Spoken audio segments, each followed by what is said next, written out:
Hey you folks, Quilly18 here, and welcome to another episode of Let's Play Sid Meier's Civilization Beyond Earth. And hopefully, unlike the last video, we'll get more than 5 turns out of that. But hey, warfare is slow. Especially warfare with a lot of advanced units that can, one false move, die very quickly to some insane bombardment. And also who have multiple attacks and lots of range. Speaking of, looks like Freeland's taking a little bit of abuse. In fact, I'm mostly concerned about the fact that I've got a Slavic Prime Cinder sitting inside of it, so if Freeland falls, I will lose my Cinder. Which is a mechanic that's a holdover from Civ 5, and still strikes me as a little bit odd. Like, they don't have to kill your unit. They just have to take the city, and the unit dies automatically. I don't know. I mean, I suppose it's maybe a little bit too late to whine about that now. Okay, if P City was just taken by the ARC somewhere. I missed the message. Was it Iron? No, something else. Hey, we get more cultural development. That's great. I think what we're going to do is, yeah, we may as well pick up the military-industrial complex to get 15% bonus military production. Might be a little bit late for that. We'll see. Again, I'm still expecting that at any minute now the Franco-Iberians will win the Transcendence victory. But we can still hope that something will happen. Meanwhile, let's go ahead and pump out some units. I suppose what I could do is throw out a couple of Redeemers myself. I was talking about in the last episode how the AI does a pretty good job with these high mobility units that don't require any resources. And maybe I should get some of my own. But actually, I think I'm going to want a couple more Executors because they're good. We can get more hit points from defense perimeters. Sounds like a fine thing to do at this point in the middle of a war. A little bit of veterancy granted. Oh, that's my Cinder that's inside the city, so we're going to go ahead and give it the discipline status, and then we're going to see exactly what we can do to stop these folks from retaking the city. Well, we need to block the melee units. Now, we don't necessarily need to kill it, but I'm thinking I might just put the Cinder right here. Well, that doesn't allow me to kill... Actually, I kind of do. If I do this, I will almost, but not quite, kill this this Warden, which will leave me in this position here. Now, I'll take a little bit of damage, but I think it's going to be fine. And what it does is it protects the city from the melee retribution, which is really what I'm looking for. This worker here, I'm going to explicitly tell it to do a route to over here. It'll probably have to keep being told to repeat it over and over, but that's okay. If I move here, I'll be in bombardment range of Santo Andriao. Whatever, this place, Santo. Which I may not want. I do want some buildings, some units adjacent to the Cinder, though, to give it protection, to give it its combat boost. If I do double move up, then I can then move this Executor right over here. Let's do that. And do that. And move one inside of Freeland, because they'll be pretty safe, actually. We'll slowly scooch up the Saber. Sabers have proven their worth, but they're still so slow. Apocalyptically slow. Once they get to range 4, I mean, that's pretty good. And the whole not needing a setup phase, that's pretty good too. Oh,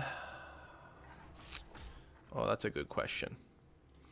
I wonder if my heralds can reach down here. No, they can't. Do I want to move them into Freeland? Yeah. I'm going to leave one behind just to cover with a little bit of interception. Although, with the range that they've got, yeah, actually they can do some intercepts. So you can stay on that duty. That's fine. We actually get a shot here. I'm thinking of weakening the melee unit, but I don't actually think it makes a difference one way or the other in the end. Let's go ahead and hit this guy then. Very slowly move up another Saber. I guess we move it to there. I like the clang, clang, clang noise they make when they walk, though. I think the Angel does the same thing. Speaking of the Angel, I think I can probably move this one east at this point. I'll go ahead and leave one Cinder right in front of the city. Now, technically, you know, it gives people the ability to get up onto a hill, but that's going to be fine.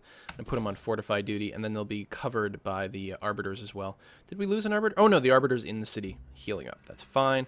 This Apostle, I guess, is going to have to stay where he is and hopefully not die. We've got a worker on the same tile. I'll just go and pull you back as much as I can, and then I'll automate you next turn. This fellow can... I guess we'll scooch up one. This actually might be a great candidate for going and blowing up this settlement. These are African gunners. Yeah, I like that. I think you just pillage it. I'm not sure. They might have hit points like a station, but I think you just walk on them and then pillage it. In which case we can tear this up pretty damn fast. Well, we could have, but they are coming to reinforce, so we may or may not be able to do that. Some bombardment over there, which is going to hurt. Especially if there's an air support. We might just lose the Apostle. We do have an intercept, but I suspect... Oh, I suspect he's low enough to die from that, but not quite. Maybe the second one? Yeah, because we have no more intercepts. We only had the one left because we moved our planes forward. Which I still think is fine. He still survived? What the hell? These Apostles are a hell of a lot tougher than I give them credit for. Apparently Jesus was building some sort of army. Look at that. 12 Apostles? You can go and take over the world with that. Is it my turn yet? Got some battle suits. No! I figured. We, who survived Earth's darkest hour and led humanity's charge across the universe. All right, so it's Franco-Iberia that has gone ahead and won their victory. Amongst the stars. We, who saw and that's kind of as expected. Apparently if we go to the main menu, we might be able to get graphs from there. That's what I keep hearing. Is it under other? View replays of the, yeah, that's this game. Select replay. So we get graphs. I don't think there's a map replay, but at least we get graphs.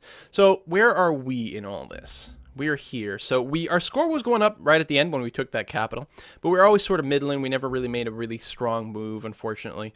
Culture per turn, pretty low. Brasilia was just skyrocketing, but we were beating them. Like, that's the thing. Brasilia, especially, let's go back to score. You know, Brasilia was at the peak until we started hammering away with them. We were literally fighting the strongest one. But the fact of the matter is we just didn't do a very good job right from the beginning of leveraging things particularly well. Who's, oh, that's Franco-Iberia going away with the tech. And yeah, they leveled up pretty fast. They were able to build their mine worm pretty fast. So I still don't know what a contact victory looks like. Who is this? No. That's the ARC. Look at this. Boom. Craziness. You can see here our yellow line going up and then hitting the Brazilian line and knocking them down. We're making great progress against, you know, the highest score person, but that's not necessarily the person who wins.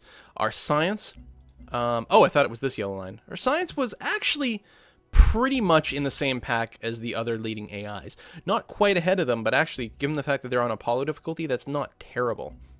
Oh yeah, total culture is not the thing we want. We want, like, culture per turn. Can't remember if I looked at that. Yeah, not fantastic. Have learned a lot about the game since we started this one, of course. This game, again, was a game that was started in the pre-release. This was from a live stream that started the day or, you know, like something like 24 hours before the game became available to the general public. This was a press preview copy. It's also worth notable that this is the same patch version. We're like a month after release now. And we're still playing on the exact same version, the same patch and everything that I was playing with 2 weeks before release. Now, there is a patch announced. Most likely, I'm thinking I'm going to wait until that patch is released before we start a new series because it is looking to improve a lot of things. We'll see. Of course, still have the series going on with Marbazir as well, so hopefully there'll be plenty of Beyond Earth content. Also, if you're itching for some... excuse me, oh my god. If you're itching for some Civ 5 content, I'm still looking to do some of that. In fact... it's possible I might sneak in a Civ 5 game between Beyond Earth games. We'll see exactly how it goes. Maybe I'll alternate back and forth. I don't know. Maybe I'll throw in a Civ 4 game just to be crazy. But in any case, thank you very much for watching.